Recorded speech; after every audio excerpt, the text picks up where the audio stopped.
what is happening right now is so important for college football because it gives everybody else hope. If Indiana can do it, if Ole Miss can do it, Lord knows we can do it.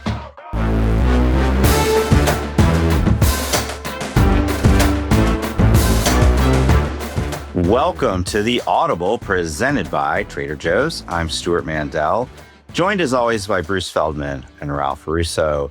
We are here in this period between the quarterfinals and the semifinals of the CFP, guys. The transfer portal is open. There's a lot going on.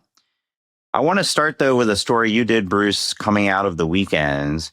The SEC is now, correct me if I'm wrong, 2-7 in the CFP and in bowl games when they're not playing each other. It's by far the worst performance they've had that I can remember. And, I think a confirmation of what many of us have suspected, that this is just not the same conference it once was. You have a quote, an anonymous quote in this story from a coach that says, there needs to be an evaluation of this narrative of the SEC as these big, bad MFers, because they're getting their asses whipped in these games. Explain. So I was talking to a coach a couple of days ago, and it wasn't about this, but it was about a few other things, and then it got to that. And I got off the phone with him and talked to my editor, Jill, at The Athletic, and said, I think there's a story I should be pursuing here, just to see if this is something a bunch of coaches are noticing too. And obviously, I was just at the Rose Bowl where we saw the bluest of blue bloods when it comes to the SEC, Alabama, just get absolutely brutalized by Indiana. And so, kind of looking at that, it wasn't just the bowl record. It's you go back, last year's playoff wasn't great for the SEC either. You had Notre Dame beat Georgia by whatever it was, 13 points. You had a couple other games that didn't go their way. And so when you looked back, even I think the numbers I saw from just, if you want to take the bowls out of it for this year and just say, you know what, it's really just exhibitions. Because I later talked to a coach who used to be in the SEC who was like, I would throw the bowls out of it because they're exhibitions. But in the playoff in the last 3 years, SEC teams, if you're going to include Texas in there, when they made the playoff a couple of years ago, they would be 3-7 in games where it's against other conference teams. And I think 4 or 5 of those games have been by double digits. And so, you work off that premise and like, okay, the obvious thing is what a lot of people are saying inside the sport that we talked to was now it's legal. And the understanding as well, now that there's a lot of stuff that's going on where you're paying players legally, it has become open season on the sport. And all of a sudden now the SEC's advantage that it used to have, it does not have anymore. Because you're seeing, look, we just saw Texas Tech, make the playoff. Texas Tech made it because they have a huge budget to bring in transfers and to pay players. And so that's kind of where it went. I talked to Brett Bielema, who was on the record for this, who obviously used to coach at Arkansas, and the SEC knows that SEC world well. As he told me, I'm at Illinois now. We'd never beaten an SEC school before. Now we've beaten SEC programs in each of the last 2 years. We just beat Alabama to flip a running back on signing day. That stuff never would have happened. And now that stuff is happening. So, and there was other voices in this. Cole Kubelik, who's a former Auburn offensive lineman who does a terrific job as an analyst for SEC Network, was like, he explained his thoughts on it, but it was like, no, I don't think this is a one-off either. And I think that's what you're hearing from a lot of folks, Ralph. You had a quote from a former SEC assistant in there who hit a couple of things that are interesting. And I tend to agree with this idea that, like, I don't know what the bowls, non-playoff bowls, really mean these days. So I always felt like the bowl results got overrated a little bit. Even when everybody was coming to them with full teams. And now that they're not, it's hard to know exactly how to place the relevance of these bowls. I will say, though, this is what it always comes back to with the SEC. You can't have your chest out here telling you how good we are and then take these L's and then come back around. Well, it goes back to what we had talked about like years ago. It was every time the SEC lost a game, they weren't really motivated to play it, right? Saban even acknowledged that one year and sort of said, well, when we're not in for a championship, it's hard to kind of get players focused or blah, blah, blah, blah. So this is another step in that evolution of that excuse, which is, well, we didn't have our players. But again, you can't be the league that says we should be treated differently. What was it? Like Sankey said, one of these things is not like the other. We should be treated differently. We should get the benefit of the doubt all the time. And then also get your ass kicked by Virginia and Houston and Illinois, right? The other thing I thought that was fascinating with that one coach's quote was, this is almost an SEC on SEC crime, though. The flattening of the SEC, bringing down the level of play of the top teams, is in many ways because all the SEC teams are now invested, right? So it's spreading out the talent among the SEC schools. So when Vanderbilt and Missouri and Ole Miss rise up, the schools that they are hurting most is not Ohio State and Indiana. The schools that they're hurting most is Alabama, LSU, Georgia to a certain extent, Stu. Yeah. So first, I want to just acknowledge that I myself was slow to fully appreciate how much it slipped. When people I'll would raise a say, hand on that. Yeah, when people would say this year, it's just not as good as it used to be, or that it's not the best. The thing I would always object to is when people say it's not the best conference anymore. I would say, well, it's not what the SEC was in 2011, but are you telling me the Big Ten as a whole is better? And I would say now, yeah, I think the Big Ten as a whole is better. And when it comes to bowl results, what I would say is it's a mistake to ever read into too much into one game.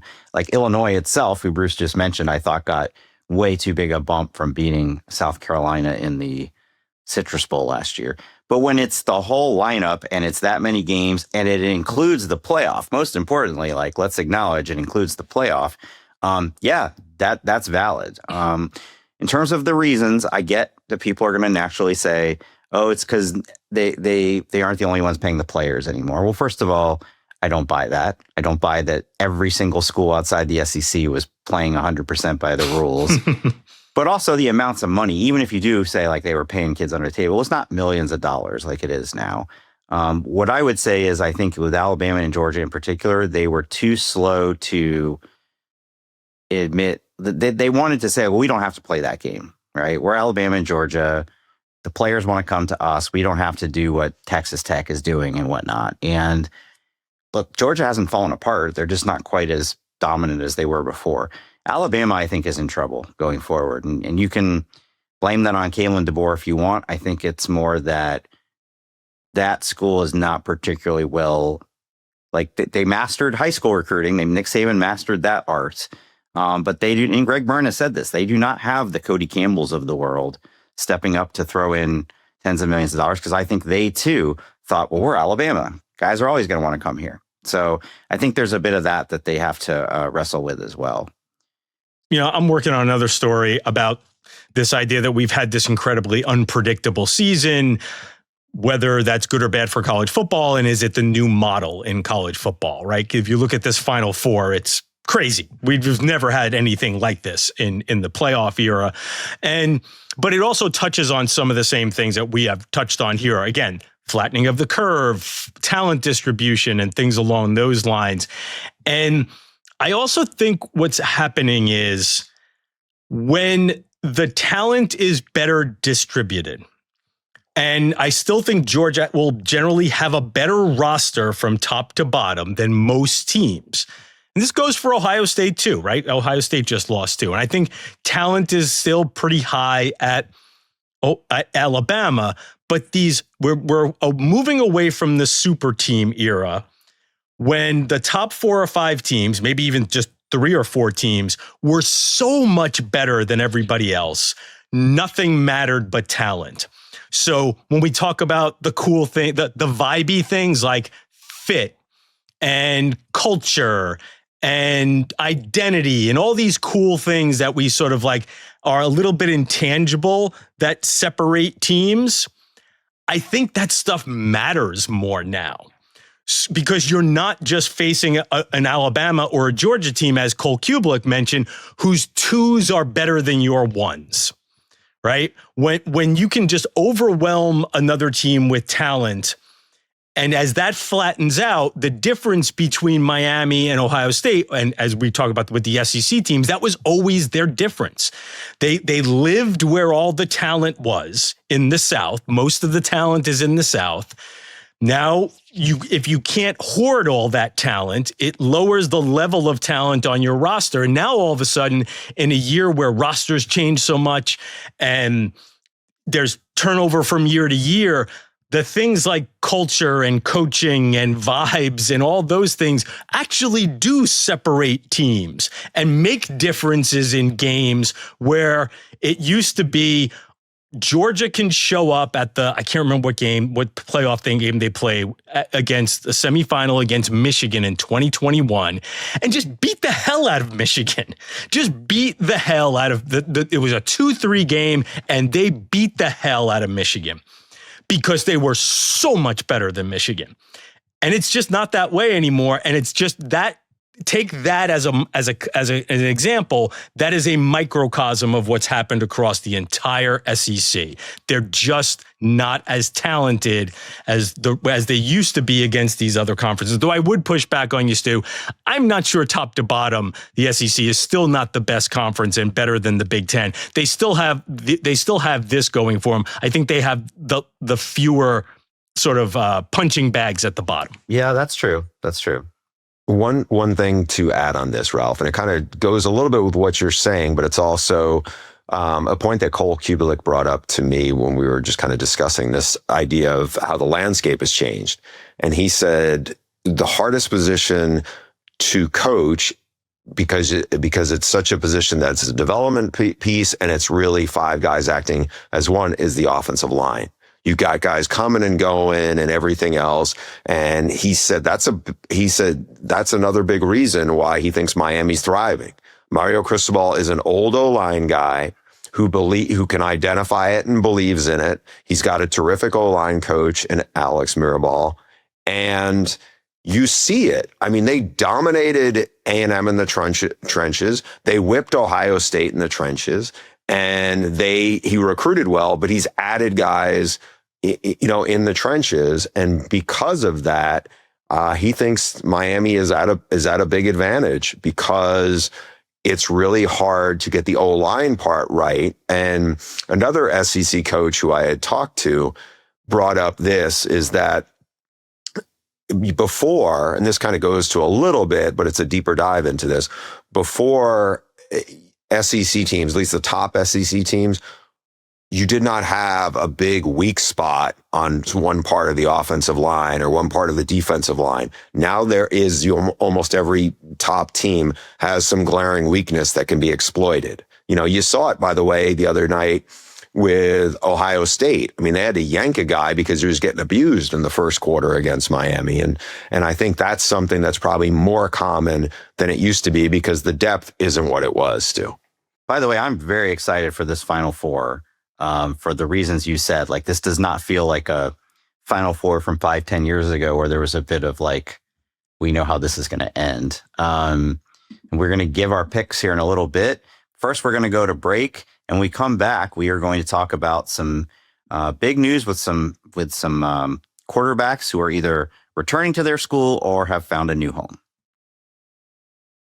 So the portal is well underway and everybody's paying attention to QBs coming and going. But there is one guy who has said he is staying at his current school if he's allowed to play. And that's Trinidad Chambliss, semifinal hero for Ole Miss. He will go back to Ole Miss if he is granted a sixth season of eligibility. What's going on with that, Ralph?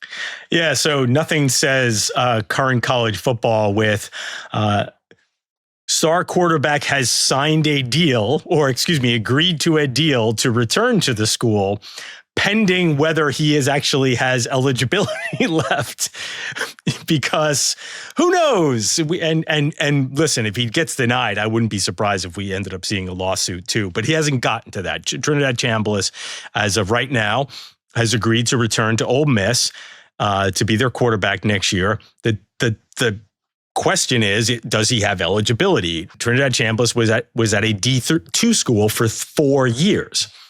Thing is, he only played 2 years at that school. He had a redshirt year, really his first 2 years. And now what is being appealed to the NCAA is basically they're asking for a waiver to turn one of those years into a medical redshirt year.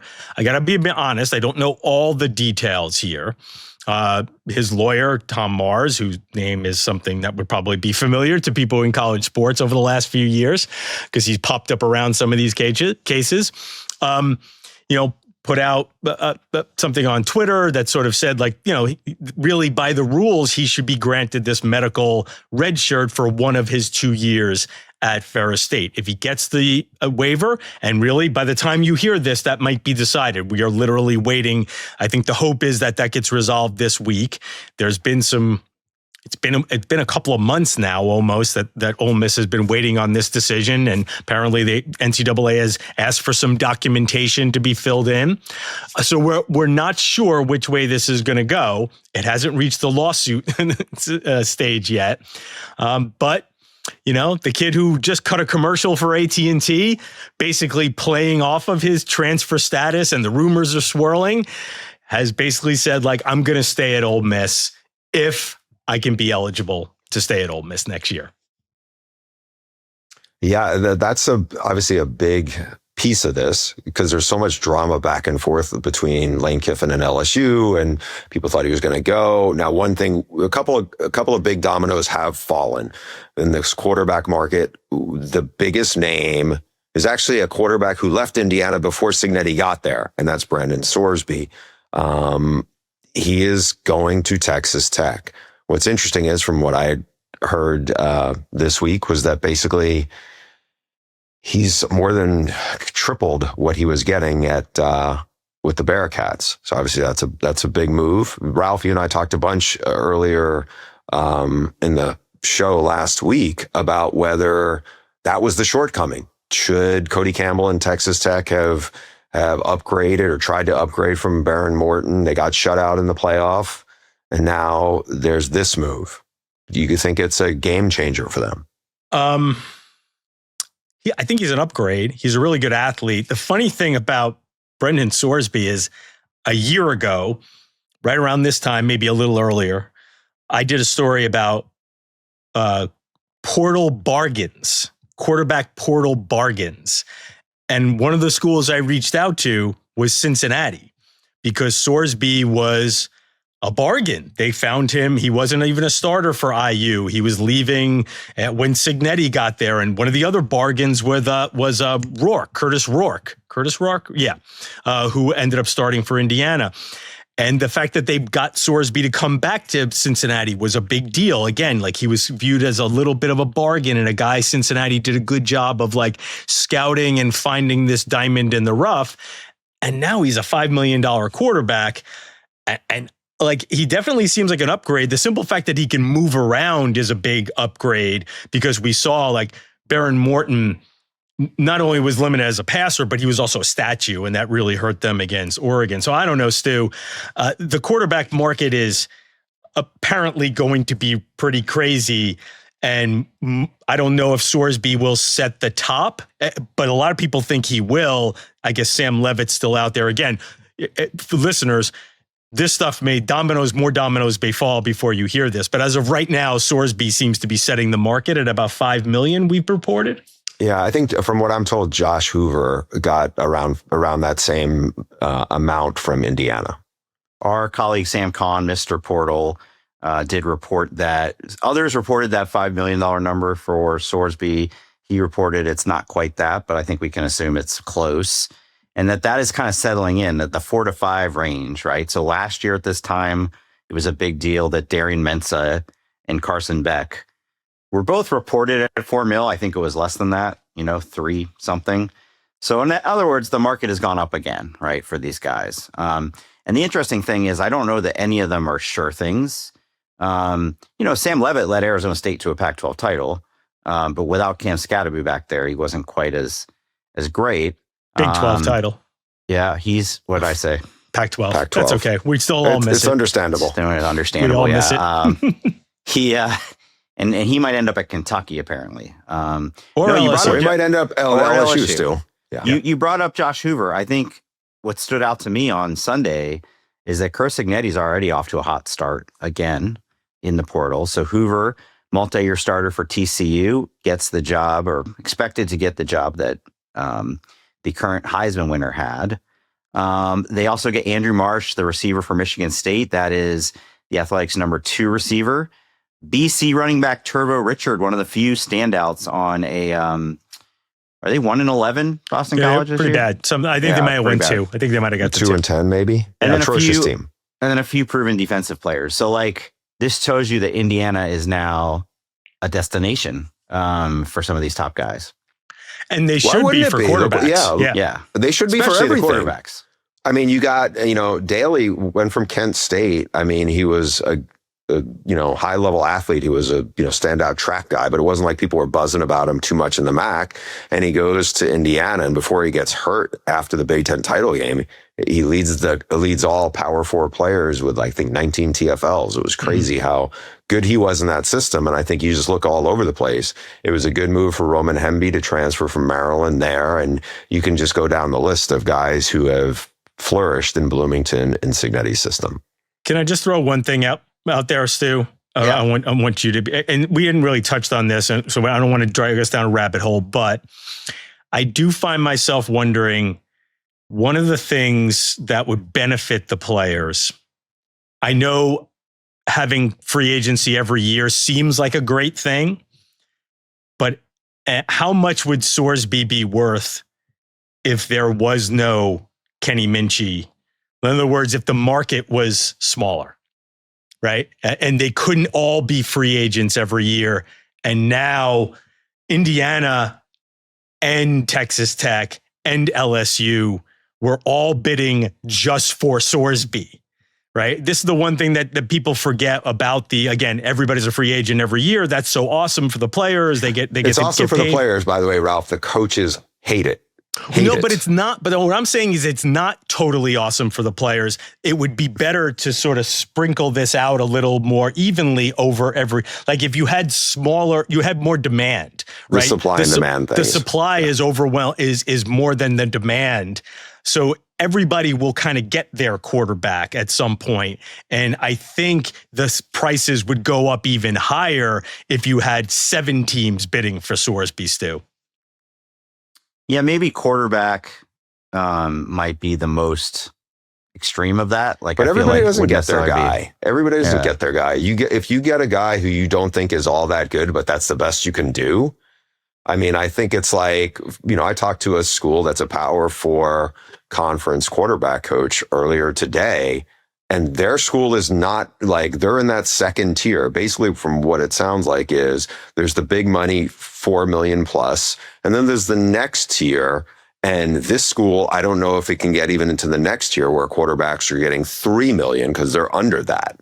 And so I think I get what you're saying, but it's not and this is not a knock on Kenny Minchey. He may turn out to be an upgrade from what Nebraska's had, but I don't know how many guys there are where it's this guy's not going to be good enough for us to really elevate as a program because there's just not that many really good quarterbacks out there.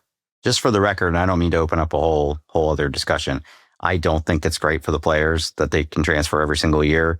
I thought we had a really good solution at one point with the one-time exception to play right away, but a court struck it down. And so now you get guys, the infamous Jaden Rashada just came out. He is leaving Sacramento State, which means he'll be going to his 4th school in 4 years. You can't tell me that's good for development. I don't know his specific academic situation, but in general, having to transfer credits to another school year after year after year, I don't think it's great. But again, like everybody who complains about that, including recently college basketball coaches, it's like take that up with the judge in West Virginia. Like they literally said, you cannot put these restrictions on kids. Yeah, I'm glad you brought that up, Stu, only because, like, listen, I'm not here to defend the NCAA. Ultimately, they are responsible for this in the big picture because they could have gotten out ahead of things like paying players and transfers years ago, and they didn't. So I understand the ultimate responsibility lies with them. But the NCAA needs to show leadership here. Every time the NCAA, like at this point, every time the NCAA shows leadership or tries to steer towards a rule, it gets struck down. So if you want to complain about everybody being a free agent every year, go to the West Virginia Attorney General, who couldn't bear the idea that his basketball, that the Ears basketball team was going to be without two, slightly above average players for his slightly above average Big 12 team, and essentially like blew up the whole system because God forbid the Ears, finish under 500 in Big 12 basketball. So, it's just, people also at a certain point have to want to actually follow rules and actually have to want rules for rules to be made. Anyway, I'll get off my. What was that about a rabbit hole going down? Yeah, I'm done. Okay, we're here. No, I think we tackled that in pretty concise fashion, all things considered. We're going to take another break, and when we come back, guys, let's pick the semifinals. All right, and let's get to the games. We are all excited about these two games later this week. Stu's going to be out in Arizona for the big one on Thursday night. Ole Miss, shocking folks, including probably their old head coach Lane Kiffin, beat Georgia in a thriller. Now they play Miami, who shocked everybody by beating Ohio State. Ralph, nobody probably expected this one. Who do you think's getting to the finals? I am a person who said I think Miami can win a national championship at the start of this thing, but I'm also a person who said Ole Miss can't. So, pat on the back, kick in the butt for me for being half right. So just one note on the interestingness of this whole Final Four. Miami is the only school here with national championships. The three others have never won a poll national championship. Ole Miss claims a couple through like FWAAs and things like that from the early 60s, late 50s. But poll, like major poll or CFP or BCS national championships, only one school has them, and it's Miami, and it's been a long time. We've never had a Final Four like that. Through the CFP era, we've never had, every year there has been a possible Final Four, there has been at least three schools that claim at least one national championship from a major poll. So this is a crazy Final Four. I'm going to pick Miami. I am very worried about the way Ole Miss plays, speeding up Miami, getting them into a game where they have to chase a little bit, Stu.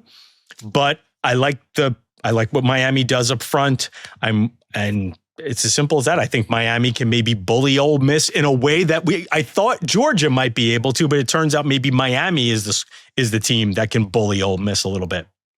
I'm glad you brought that up about Ole Miss because I misstated in Final Thoughts last week that Ole Miss had a national championship from the early 60s, not realizing it was one of those self-claimed national championships and not a AP or coaches national championship. So yeah, that's why I'm, last year we had an all blue blood, right? Ohio State, Texas, Penn State, Notre Dame.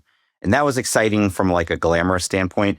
I find this more intriguing to have all this new blood. So I have to be a little bit strategic, guys, because Ralph is leading me by one game in the picks, and there's only 3 games left to pick. So it's not going to help me if I just pick the same games he is. But also, I'm just going to go with the Trinidad Chambliss factor here. Just one of those guys who can will his team to win. Miami, there's no question that Miami's defense has been outstanding in these 2 games. How do you counter that? With a guy who refuses to be sacked. So give me Ole Miss covering the 3.5, and that goes to you, Bruce. Yeah, I was tempted to go Ole Miss. I mean, they protected him well. He doesn't get sacked. The one thing is, and I'm not saying Texas A&M scheme wise is very similar to Ole Miss. They're not, but they do have a dynamic running quarterback. And Chambliss is also a really good running quarterback. Miami tackles really well in open space, especially their DBs. And I think that's an advantage. You know, the closer we've gotten to this game, the more I'm thinking Ole Miss could win it or will win it. But at this point, I just think Miami is the better team in the trenches, and they are so physical. And I feel like that's going to be the difference late in the game. You know, again, Carson Beck has not had to really win games. I mean, the best thing he does is probably check out of certain plays for them. But I think right now, they're definitely on a roll in a different way than Ole Miss is. I felt like Ole Miss is hot. I feel like Miami is Ole Miss because of the way Chambliss was playing. But I think Miami's playing is just a different kind of opponent. They feel like they're more of an SEC. They're like an old school SEC team, but they're not in the SEC. You know, they're really good on both lines. They have a big bruising running back in Mark Fletcher, and they got a lot of DBs who get after you. I mean, to me, that's a good formula for Miami to get through this game. Can I make one quick X's and O kind of point? And I'm going to use like my hands here, I think. So when they rush the passer, especially they did this against Reed, right? Miami rushes the passer like this and not like this, right? It doesn't go Ralph, open up the nobody middle. listening to this can see you, so explain what you're doing. Okay. That's a good point. This is still a podcast. So what Miami is able to do is basically they don't rush past the quarterback. They sort of compress the quarterback. They compress the pocket. And that's what they did really well with Reed. It kept him from breaking off those long runs. To like break the pocket, break off the long runs. And the other thing too, like we have to remember, Georgia has a problem rushing the passer. Like Georgia's not great at rushing the passer, and Miami's awesome about it. So I wonder if they can do the same thing to Chambliss that they did to Reed, which is essentially compress the pocket around him instead of letting him go around, you know, making these schoolyard plays, which are unfreaking believable against Ole Miss. But so that's you my two are last point. picking. So you two are picking Miami. I'm picking Ole Miss. If Ole Miss does win and goes to the national championship game, two questions: how many assistants will still be left for Ole Miss by that point? And if they win the national championship, does Lane Kiffin get a ring? This is a good question. Definitely no on the latter. Yeah. Our friend Aaron Taylor brought this up as the real reason, real in all caps, Kiffin doesn't want the coaches to continue coaching the Rebels. If Ole Miss wins the Natty without Kiffin, how important was Kiffin? It's a good question. They have to do this first. Ralph. As long as Charlie Weiss Jr. shows up to call the plays, I think they can manage the rest of it. I'm not trying to minimize Kevin Smith and the running backs coach and the tight ends coach. I think Kevin Cox, Smith said he's coming back, right? So now it's... I think the question is the tight ends coach, Joe Cox, and George McDonald, the receivers coach, maybe. I'm sorry. I totally missed that. I don't want to minimize those coaches, but I think you can get by on game day with a little bit of a skeleton crew. I think that as long as you have your play caller in the box. And it's not a skeleton crew. These staffs are so bloated and so big now. Right. That's a good point. Yeah, it's not 2002. I'm not sure how many people even realize this, but you know, for years and years, there was a strict limit on how many people could coach players on the field. It was 9, right? And then I think 10. Now there's no limits. Anybody can coach anyone. And a lot of these teams have like a receivers coach and an assistant receivers coach. They all have that. All the big ones have that. Yeah. Their analysts are also like on-field assistants to the assistants, right?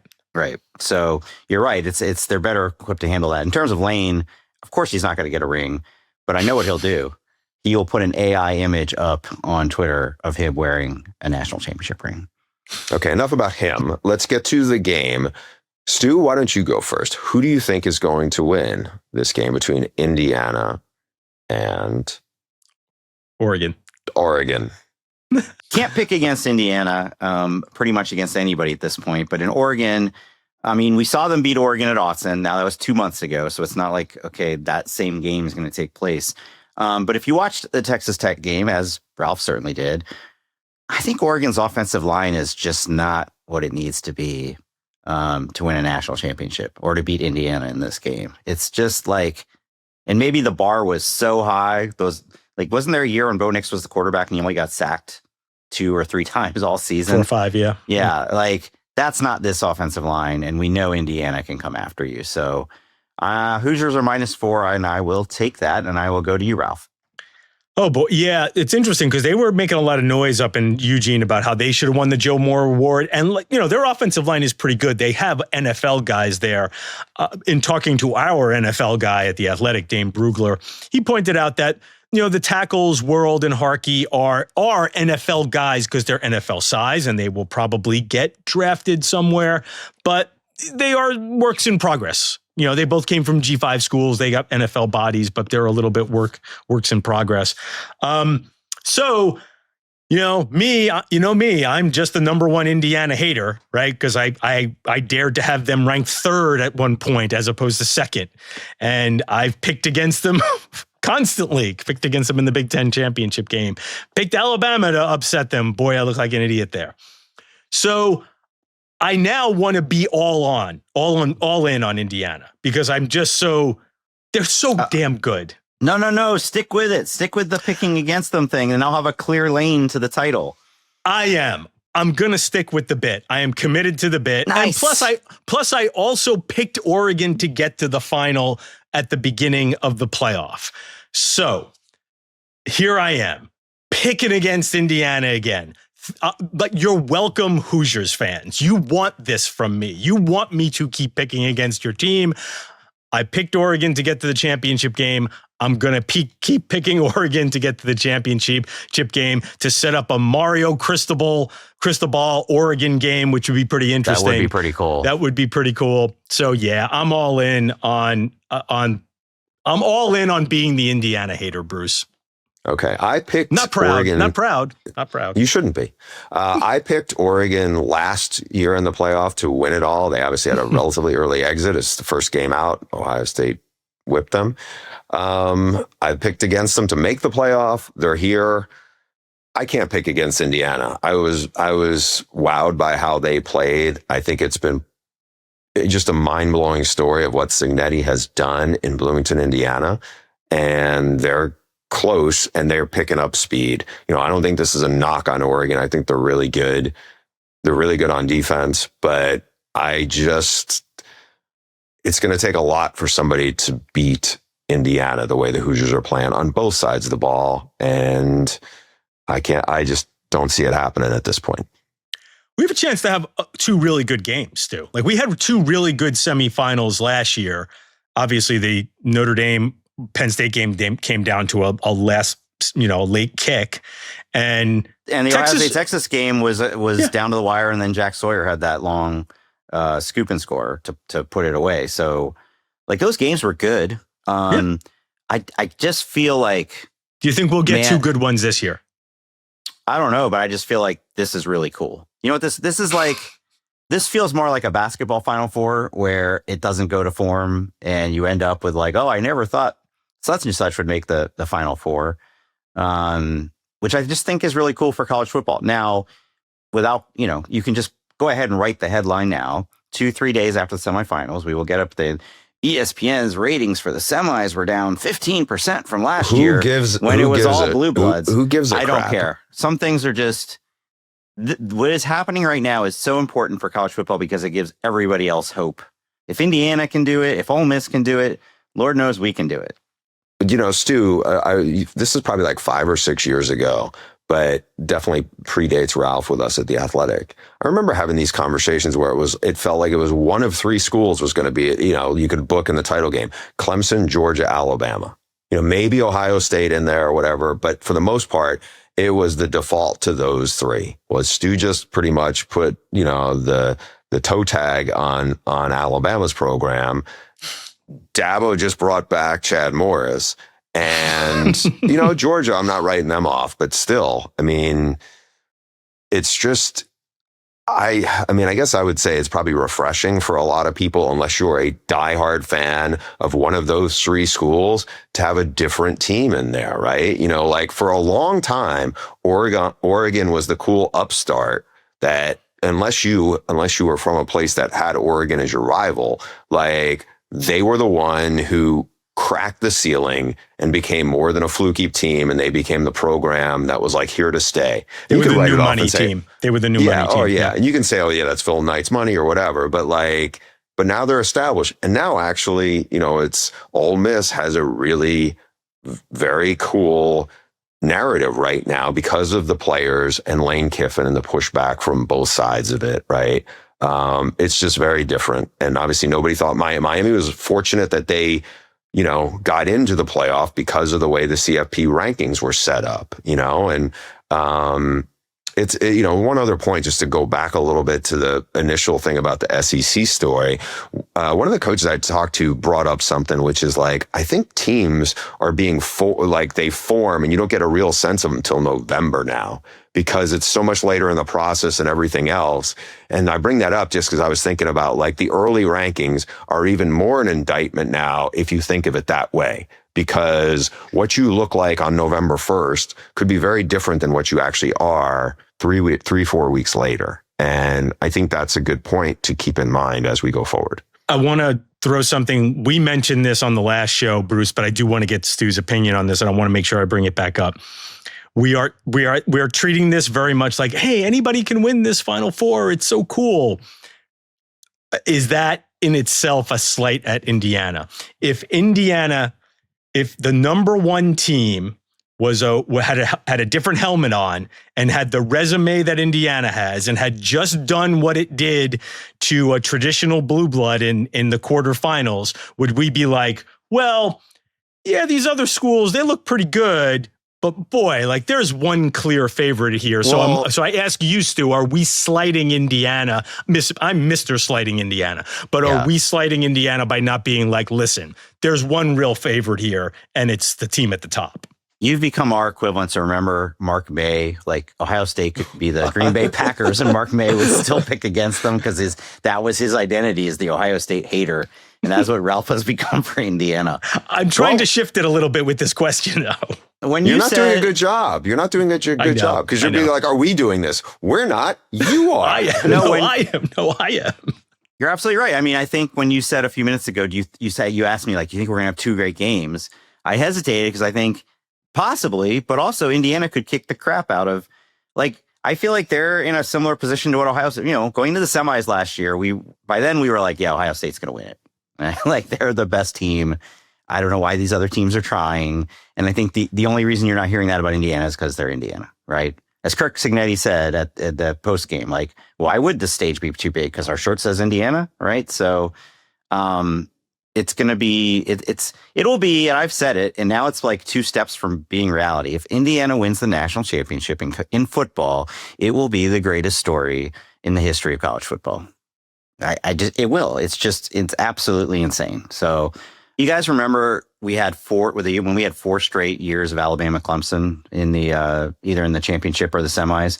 People were so worn out on that by the end. I remember when the national championship game was out here in Santa Clara, it was like 14-0 against 14-0. Trevor Lawrence against Tua, like what could have been like a really anticipated game, and people were just, you couldn't give away the tickets. People were like, nah, I'm sick of this. I don't want to see it anymore. So here you go, folks who hated that period. We have unveiled this completely different era. And, but yeah, you're right, Bruce. Like we said about preseason, there was one year in that era when my top 10 that I did the day after the championship game, like 8 of those 10 schools finished in the top 10 that year. And it wasn't because I was a genius. It's because anybody could have said Alabama, Clemson, Ohio State, or, you know, and this year, of course, who were my top 3, I believe? Texas, they had the best season of these teams I'm going to talk about. Penn State and Clemson, 2 Pinstripe Bowl teams and the Citrus Bowl teams. That's where we are now, and I enjoy it very much. Guys, we will be back later this week for another episode before the semifinals, and we are going to answer your mailbag questions for the first time in a couple weeks, actually. So send your questions to theaudiblepod@gmail.com. And remember, every episode of The Audible is on YouTube at Audible Show. We will see you then.